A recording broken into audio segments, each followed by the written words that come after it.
Good evening, viewers in Asia, and good morning to those in America and afternoon in Europe. I'm Gwen Robinson, President of the Foreign Correspondents Club of Thailand and Editor-at-Large of Nikkei Asia. And I'm here today to help launch and have a discussion with Elizabeth Becker, author of You Don't Belong Here, How Three Women Rewrote the Story of War. And also Anya Schifrin, who is the director of the Columbia University's digital, Anya, what, sorry, I can't see, who is, sorry about that. I've just lost I have a very long title. I'm at the School of International and Public Affairs. Yeah. Thank you. My full title is okay. Sorry, go on.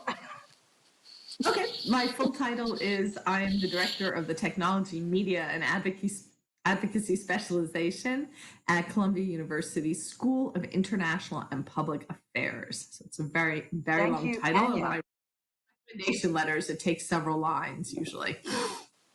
Thank you very much. And more importantly, actually, the reason Anya is joining us tonight, apart from also being a fan of Elizabeth's and very au fait with Indochine, is her role as former Dow Jones bureau chief in Hanoi, 1997 to 99, and also forthcoming editor of a forthcoming book herself called Media Capture: How Money, Digital Platforms and Government Controlled News.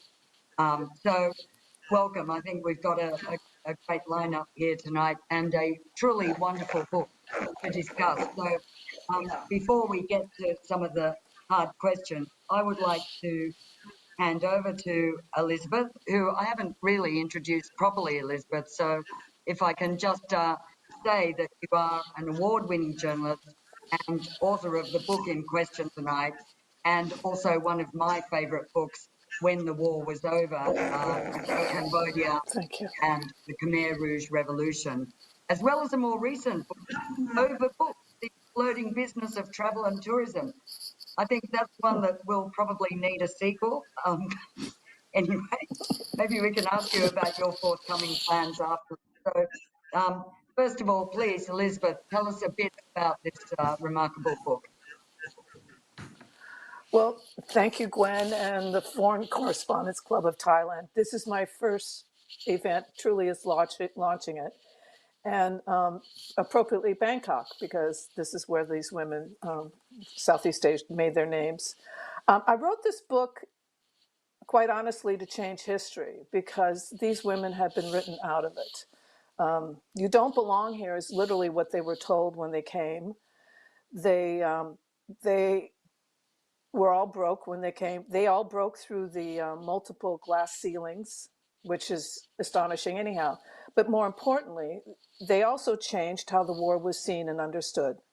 And they accomplished this at great personal sacrifice. Boy, I'm tripping over my words. They accomplished this at considerable personal sacrifice. They were all in their mid-20s. They had to pay their own way to Saigon. They had no jobs waiting. Because in those days, women were lucky to find a position in a women's section in a newspaper. Women were not sent overseas, much less to a war zone. So their backgrounds in no way hinted at what they would accomplish. Kate Webb,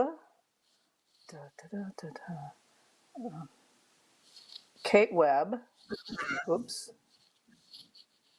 Oh, are you doing the photographs of Kate? No, back. Here's Kate.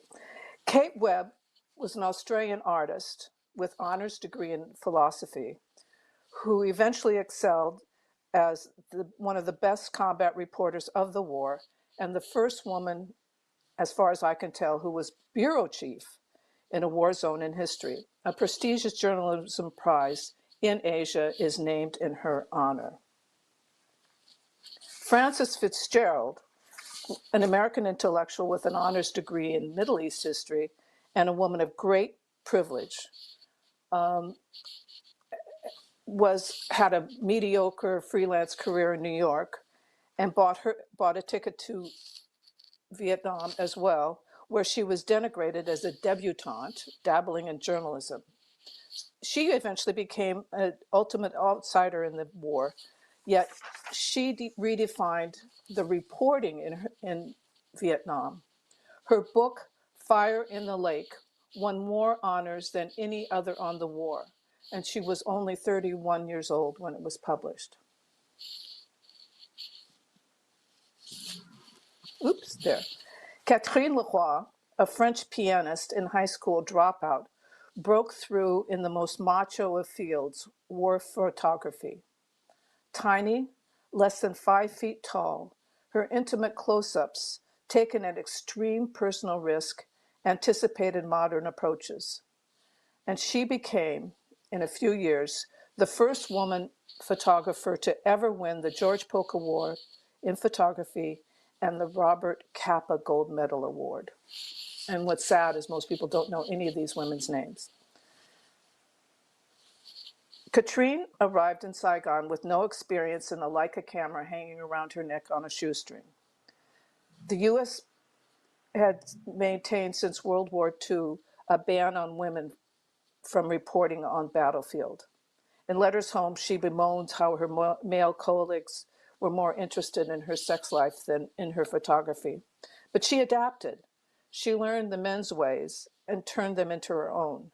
As a trained parachutist, one of her first coups was to convince an American commander to allow her to jump with the 173rd Airborne Brigade in the first and only airborne assault of the war. Her photographs were a work of art, and that was when people began to take her seriously. So were her close-ups. Here are Marines carrying one of their comrades, hurrying to safety, knowing that, in fact, he was going to die. Look at the faces. Here is a Vietnamese woman in what might have been a simple shot, but you are so close, you see her horrified as an American soldier goes about his business as her life is being diminished.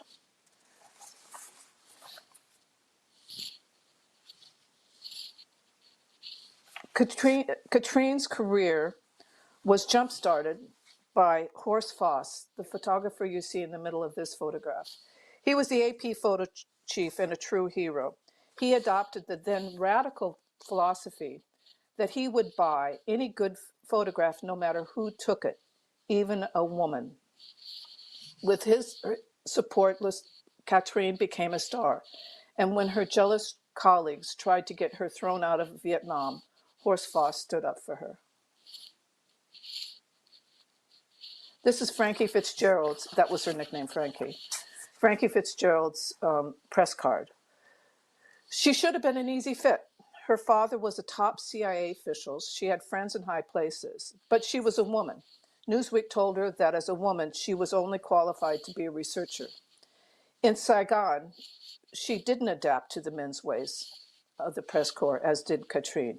Instead, she went her own way, expanding the scope of war reporting and concentrating on the Vietnamese point of view. She wrote highly original articles for magazines like Vogue, the New York Times, the Atlantic magazine. Eventually, that point of view led to her book, Fire in the Lake, which was serialized in 5 parts by the New Yorker, the first time that magazine had given so much space to original war reporting since John Hersey's Hiroshima. She won the Pulitzer Prize for the book, the National Book Award, and the Bancroft History Award at 31. To this day, and I did a survey, her colleagues still do not believe she deserved all the honors. Here she is in 1973, one of the first reporters to interview the PRG, that would be the communist, inside South Vietnam. When Kate Webb arrived in Saigon in 1967, nearly 500,000 U.S. troops were fighting. with more than 1,000 male reporters coming in and out. There was no work for her. The UPI bureau chief told her point blank, "Why would I hire a woman?" A few months later, Kate was among the first to report on the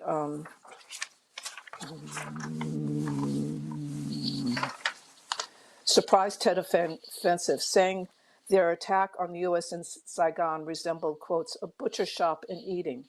Her articles were so deep and so well phrased that they were picked up around the world, and UPI did hire her. She excelled and truly became one of the boys, cutting her hair in what she called a war cut. She looked like a man often and drinking with the best of them. In her diary, she confessed to her loneliness while rejecting any talk of women's liberation, fearful that would pit her against the men. In 1970,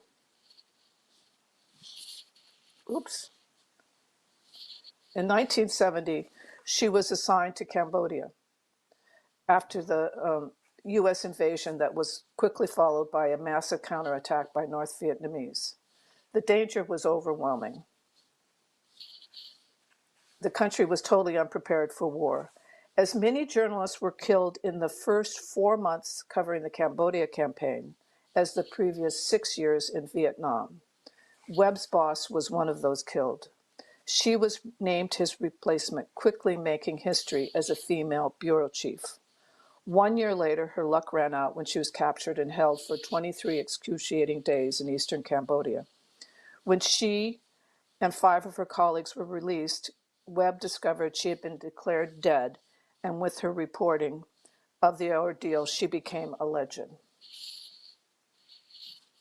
So much so that when she went to visit her family back in Sydney, she had fun crashing the men's only press club.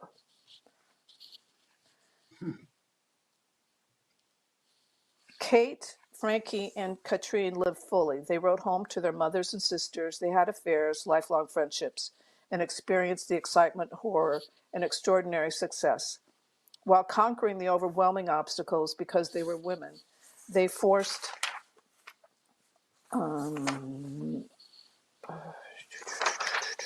they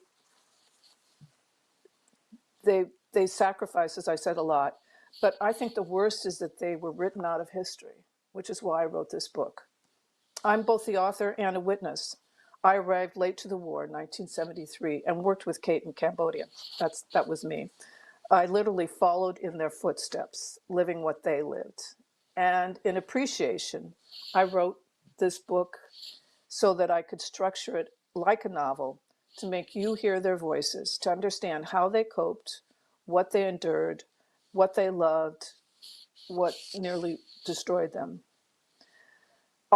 This is all in their own words. I went to Australia, France, New York, Boston, interviewing surviving friends and families, searching through letters, diaries, old notebooks, hidden memoirs to fashion this nonfiction narrative. Ultimately, I also want you to see the Vietnam War through their work and their lives, to see the war in a new way. You Don't Belong Here is about women, about journalism, and about the Vietnam War, and how these women are central to understanding that epic. Thank you. Well, thanks, Elizabeth, for giving us a really good feel for the book and for those women. Actually, before I turn to you, Anya, can I ask my question about what is so? It's a beautifully written book, and as you say, it's written in a real novel style. You get very involved. You want to know more about them and why they decided to do what they're doing. But also, incredibly, I was struck that they never met. And I guess I naively thought, well, women in the media were so rare in Vietnam. Why wouldn't they gang up as a girls' cabal? And we had a little discussion about it. So I think once people read the book, they might also ask that. But I thought your explanation was great. And particularly for me, my first foreign, it wasn't really an assignment. I was just like them in that way. I'm not saying I was anything like them in achievement, but going to Manila in 1985 as a naive young thing with very little support, a stringer ship, and then encountering a whole bunch of men, really, and just maybe a couple of other women. It's true that you didn't get the women really hanging out. So why, in a way, though, do you think they didn't really seek each other out? They must have all known each other. Well, I wrote the book as they lived the war, which is sort of like passing the baton. And there are instances where, yes, they had met, but they were not friends, no. Kate and Katrine, because they were so focused on the battlefield, had certainly run into each other more, but they were not pals. You have to remember the size of the press corps. At any point, there were 1,500 male, largely male reporters in and out of the war, and there were a handful of women who were actively reporting, and they were different medium. They were from different countries, so you had Katrine, French speaking, out in the battlefield all the time with the guys. All of her friends tended to be photographers or TV people. You had Frankie, who had, and you'll read this, one of the interesting parts is she had a long-standing romance there that was, everybody thought the ideal match, which turned out not to be, but she was not a clique kind of person. She would hang out with with Ward Just, her beau, and the other correspondents in the evening, but she reported on her own. She was truly a lone wolf. And then there's Kate. And Kate really had a thing about women's liberation, she did not want to be seen as being a lesbian, as being anti-men, because she considered the reputation for women's liberation to be one that would do her in. And what was really a standout for me was how all the women, and they're not the only women, they're definitely the most accomplished, but they went out of their way not to be written up as women, written up as, oh, these girls doing this, that, and the other. They considered it important that they be taken for themselves. And so they almost never got together. The only time that I saw them do this was when the ban on women in the battlefield they threatened to really enforce it. And they all got together for the only time. They convinced Defense Secretary Robert McNamara to let it lay and essentially to kill it. But they didn't tell that story for 35 years. Can you imagine? Right. This major thing, the reason why every woman now can follow the American military was because these women got together, but they wouldn't tell the story because they were afraid, oh my gosh, if they realize we women are doing this, they'll stop us again. So it was stay under the radar and keep working. So you mean they got together physically, or you mean got together on this issue? They got together on this issue, and Kate was not in the country yet. Frankie was out of the country. She would come back later. So it was Katrine and some wonderful other women, about 4 other women. And they got together and they figured out their strategy. They won, and then everybody went their separate way. This was a big war. It lasted 10 years, lots of press, lots of stories. So you must have, in Cambodia, let's just fast forward a little bit to Cambodia. You probably were one of the only women around then. I was there from '88, and there was quite a few women involved there then. No, there. Most of the time. So most of the time, I was the only woman reporter. Women would come who lived there. There are a couple who came in and out, and I had an old college friend of mine was there when I came, and she was the one who helped me out at first. A woman named Silvana Foa, who went on to become the first woman spokesperson for the UN Secretary General.